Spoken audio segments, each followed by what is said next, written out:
Hey everyone, this is Megha.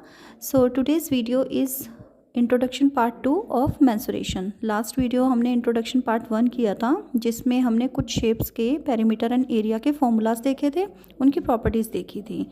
आज बाकी बची हुई शेप्स के बारे में हम पढ़ेंगे, उनके फॉर्मूलाज देखेंगे, प्रॉपर्टीज़ को समझेंगे, जिससे इस चैप्टर की जो एक्सरसाइज है वो सॉल्व करने में आपको काफ़ी हेल्प मिलेगी। So let's start with shape number 5, parallelogram. ये देखिए, ये शेप मैंने पैरेललोग्राम की बनाई है। ABCD मैंने इसे नाम मेंशन किया है। तो इसकी कुछ प्रॉपर्टीज़ हैं। ये फर्स्ट प्रॉपर्टी है opposite sides are equal and parallel. ये देखिए, जैसे रेक्टेंगल में होता है सेम वैसे ही इसमें ऑपोजिट साइड्स इक्वल हैं और पैरेलल हैं। नेक्स्ट है opposite angles are equal. Opposite angles means ये जैसे B और D इक्वल होंगे, C और A इक्वल होंगे। नंबर 3 है डायगोनल्स बाइसेक्ट ईच अदर। अगर मैं इसमें इसके डायगोनल्स को ड्रॉ करती हूँ, एक मैंने D और B को मैच करके एक डायगोनल ड्रॉ किया और दूसरा बनेगा A और C को मैच करके। तो ये दोनों डायगोनल एक दूसरे को बाइसेक्ट करते हैं। इट मीन्स अगर यहाँ पे मैंने O पॉइंट डाला है तो DO इक्वल्स टू OB होगा, AO इक्वल्स टू OC होगा। Property number 4, sum of any two adjacent angles is 180 degree. अब देखिए, एडजेसेंट एंगल्स होते क्या हैं? एडजेसेंट एंगल्स मीन्स होता है जो साथ साथ के एंगल्स होते हैं। जैसे D और C ये दोनों एक दूसरे के एडजेसेंट एंगल्स हैं। C और B एक दूसरे के एडजेसेंट एंगल्स हैं। B और A एक दूसरे के एडजेसेंट हैं और A और D एक दूसरे के एडजेसेंट एंगल्स हैं। अगर ऑपोजिट एंगल्स बोलेंगे तो आमने सामने के, जैसे D और B, A और C।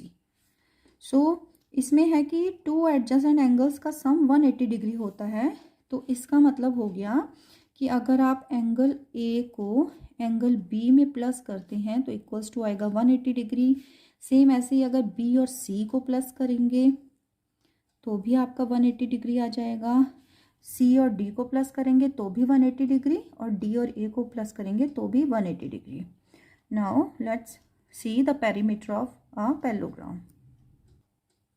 इसका पेरीमीटर होता है 2 into length plus breadth. Same यही पेरीमीटर रेक्टेंगल का भी था। Area of parallelogram, area of parallelogram होता है बेस इंटू हाइट। अब देखिए कौन सा बेस और कौन सी हाइट। देखिए, अगर मैं CD को बेस मानती हूँ तो मुझे इसी बेस के ऊपर एक परपेंडिकुलर ड्रॉ करना पड़ेगा जो इसके लिए हाइट का काम करेगा। तो वो परपेंडिकुलर कहाँ से? इसके सामने जो वर्टेक्स होगा, जैसे A है यहाँ, तो मैं A से एक परपेंडिकुलर ड्रॉ करूँगी जो इसे 90 डिग्री के एंगल पे कट करेगा। तो अगर मैंने CD बोला तो CD बेस है, तो इसके लिए हाइट हमारी काम करेगी ये वाली AE। Now shape number 6, trapezium. Trapezium की देखिए क्या प्रॉपर्टीज़ हैं। 1 pair of sides is parallel to each other. इसमें सिर्फ एक पेयर ऑफ साइड ही पैरेलल होता है, दोनों नहीं होते हैं। देखिए, इसमें AB पैरेलल है DC के, ये दोनों पैरेलल नहीं है, सिर्फ एक ही पेयर इसमें पैरेलल होगा ट्रेपीजियम में।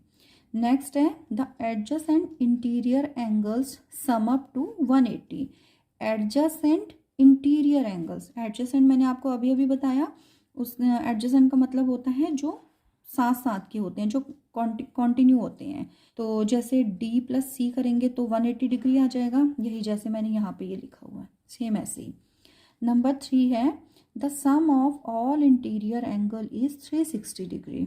आप इसके जितने इंटीरियर एंगल हैं, means angle A plus angle B plus angle C plus angle D, इन सबको जब ऐड करेंगे तो इक्वल्स टू आएगा 360 डिग्री के। Now property number 4। नंबर 4 क्या है? Diagonals bisect each other. मैं इसमें इसके डायगोनल्स ड्रॉ करती हूँ।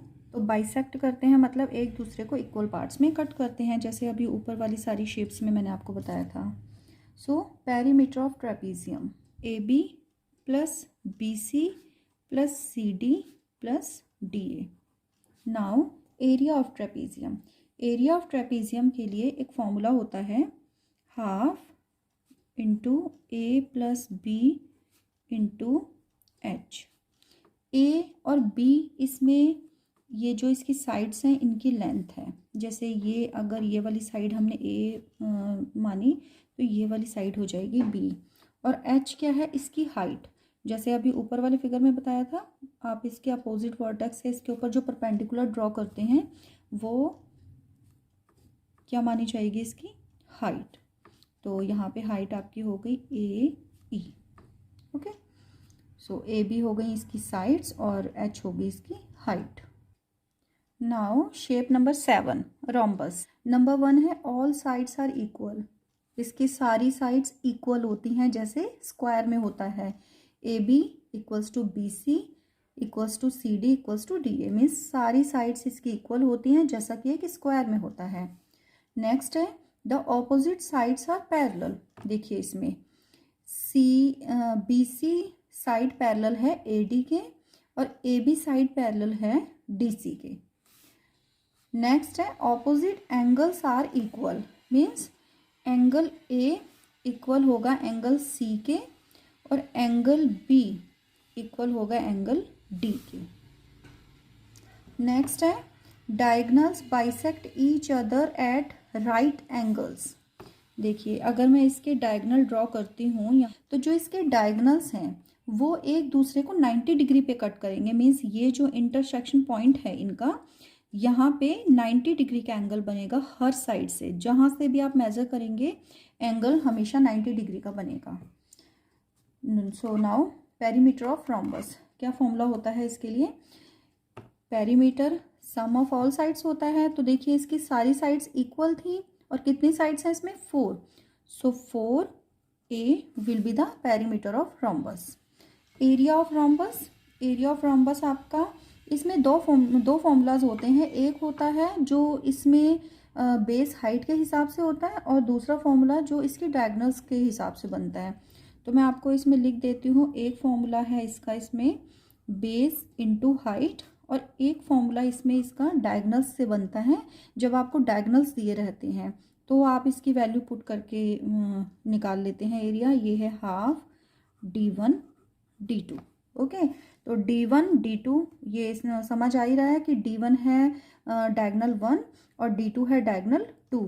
बेस और हाइट सेम वही चीज़ है। इसमें आप किसी भी एक को बेस मान लेंगे। जैसे अगर मैंने यहाँ पे CD को अगर मैंने बेस माना तो यहाँ से इस A पॉइंट से मैं यहाँ पे एक परपेंडिकुलर ड्रॉ करूँगी जो कि इसे कहाँ कट करेगा? 90 डिग्री पे। परपेंडिकुलर हमेशा 90 डिग्री पे ही कट करता है। तो ये जो आपका परपेंडिकुलर यहाँ बनेगा AE किस बेस पे बना? CD पर। तो CD बेस की जगह आ जाएगा और हाइट की जगह आ जाएगी AE की height. Okay, now we will read about some solid shapes और इन्हें हम 3D शेप्स भी कहते हैं। सो फर्स्ट शेप है क्यूब। क्यूब आपने देखा होगा जैसे जो लूडो का जो डाइस होता है वो क्यूब की शेप का होता है। ठीक है, तो इसमें जितने भी इसके फेस होते हैं इसमें 6 फेस होते हैं। देखिए जैसे ये एक डाइस है, इसमें देखिए 6 फेसेस हैं। देखिए 1 2 3 4 5 6। ठीक है, 6 नंबर्स तक होते हैं। इसका मतलब इसमें 6 फेस हैं। सेम जैसे ये क्यूब होता है, खेलते हैं इससे बच्चे, इसमें भी 6 फेसेस होते हैं। देखिए 1 2 3 इसके नीचे वाला, 4 इधर वाला, 5 ये और 6 ये। ओके, दोनों में 6 फेसेस होते हैं। तो ये दोनों क्यूब के एग्जांपल्स हैं और इनमें जो फेस होते हैं वो स्क्वायर की शेप के होते हैं। सो फर्स्ट फॉर्मूला है इसका लेटरल सरफेस एरिया का। क्या होता है लेटरल सरफेस एरिया? देखिए लेटरल सरफेस एरिया मीन्स जैसे ये है क्यूब। ओके, तो अगर मैं इसका ऊपर का और नीचे का पोर्शन दोनों छोड़ देती हूँ तो इसका 1 2 3 और ये इधर से 4, ये 4 साइड्स जो होंगी इसकी ऊपर और नीचे का छोड़ के, टॉप और बॉटम को आप छोड़ेंगे तो ये जो 4 सरफेसेस हैं ये आएंगे इसकी लेटरल सरफेस एरिया में। और अगर मैं टोटल सरफेस एरिया बोलूँगी तो इन 4 के साथ आप ऊपर और नीचे के भी सरफेस एरिया को आप इसमें ऐड कर देंगे। ओके, सो इसकी लेटरल सरफेस एरिया का फॉर्मूला कैसे निकालेंगे, देखिए कितनी साइड्स मैंने इसमें बताई थी आपको, 4 का आप निकालेंगे। टोटल 6 होती हैं, लेकिन हमें ऊपर और नीचे का, टॉप और बॉटम का छोड़ना था। 4 इंटू, अब देखिए क्या होता है इसमें, मैंने आपको बताया ये स्क्वायर की शेप की होती है, तो स्क्वायर का एरिया का फॉर्मूला क्या होता है, साइड स्क्वायर। सो इसका लेटरल सरफेस एरिया हो जाएगा 4a स्क्वायर।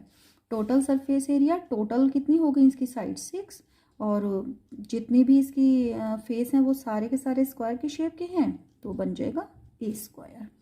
नेक्स्ट है इसका वॉल्यूम। वॉल्यूम इसका होगा आपका a क्यूब। a मीन्स इसमें इसकी साइड है, a for side. Now cuboid. Cuboid जैसे कि इसमें आपका जैसे मैच बॉक्स होता है, ये देखिए ये मैच बॉक्स है, ये आपका क्यूबॉइड की शेप का होता है। और जैसे शू बॉक्स होते हैं, आपकी बुक्स होती हैं, आपकी कॉपीज़ होती हैं, वो सारी क्यूबॉइड की शेप की होती है। क्यूबॉइड के बहुत एग्जांपल हैं। तो फर्स्ट इसमें लेटरल सरफेस एरिया, तो लेटरल सरफेस एरिया इसमें भी सेम वही होगा। आप अप और बॉटम को छोड़ेंगे और बाकी 4 फेसेस का आप एरिया निकालेंगे, तो वो लेटरल सरफेस एरिया में आ जाएगा। और टोटल सरफेस एरिया में जो अप बॉटम आपने छोड़े थे उनको भी आप ऐड कर देंगे। और ये कौन सी शेप के होते हैं इसके फेस, ये होते हैं रेक्टेंगल की शेप के। Okay, so lateral surface area of cuboid ये आपका होता है 2 into length plus breadth into height. और टोटल सरफेस एरिया होता है इसका 2 into LB plus BH plus HL। और वॉल्यूम, वॉल्यूम होता है इसका length into breadth into height. Okay, L for length, B for breadth, H for height. Now cylinder. So what is cylinder, देखिए cylinder के भी बहुत सारे एग्जाम्पल हैं। जैसे जो आपके पाइप्स होते हैं वो सिलेंडर का एग्जाम्पल है। जैसे कि ये पेन है, अगर मैं इसमें ये ऐसे करके कैप लगा दूं तो ये भी एक सिलेंडर की ही शेप बनती है। जैसे जो पेंसिल्स होती हैं अनशार्पन, वो भी आपके सिलेंडर के ही एग्जाम्पल्स होते हैं। बहुत सारे कंटेनर होते हैं, वो भी आपके सिलेंडर की शेप में आते हैं। सो बहुत सारे एग्जाम्पल्स हैं सिलेंडर के भी। तो देखिए इसमें सबसे पहले है कर्व्ड सरफेस एरिया। तो कर्व्ड सरफेस एरिया का मतलब हुआ कि ये जो इसकी चारों साइड है, ये इसका कर्व सरफेस है। तो जब हम कर्व सरफेस एरिया निकालते हैं तो इट मीन्स हम इस सरफेस का एरिया निकालते हैं। टोटल सरफेस एरिया में क्या होगा, देखिए जैसे मैंने ये बंद कर दिया, तो टोटल सरफेस एरिया में देखिए इसके पास एक इसका अप साइड है, एक इसका बॉटम साइड है। तो टोटल सरफेस एरिया में हम इसके इधर वाली साइड का और इधर वाली साइड का एरिया भी इसमें ऐड कर देते हैं। ओके, और वॉल्यूम आपको पता ही है, ठीक है। तो कर्व्ड सरफेस एरिया का फॉर्मूला देखिए, इसका होता है 2 pi r h. 2 pi r h, 2 multiplied by pi, pi की वैल्यू पता है आपको 22/7 या फिर 3.14। R for radius, h for height. अब देखिए रेडियस, ये हम अगर यहाँ से इधर ये लेंथ लेते हैं तो ये आपकी हो जाएगी इसकी रेडियस। सेम इधर भी होगी आपको, क्योंकि ये ऊपर नीचे जो होंगे ना इसके, ये आपके सर्कल की शेप के होंगे। और जो हाइट है ये वाली जो है इसकी, ये हाइट हो जाएगी। Okay, now total surface area. Total surface area का फॉर्मूला होता है 2 pi r bracket h plus r. और वॉल्यूम का फॉर्मूला होता है pi r square h. Means pi को 2 टाइम्स आर से मल्टीप्लाई करेंगे, मीन्स पाई मल्टीप्लाई आर और फिर एच से मल्टीप्लाई कर देंगे। सो गाइस, ये थी कुछ 2D और 3D शेप्स जिनके हमने प्रॉपर्टीज़ के बारे में पढ़ा, उनके फॉर्मूलाज के बारे में पढ़ा। अब इन फॉर्मूलाज की हेल्प से, इन प्रॉपर्टीज़ की हेल्प से हम इस चैप्टर की एक्सरसाइजेस को सॉल्व करेंगे। So see you in next video. Good bye.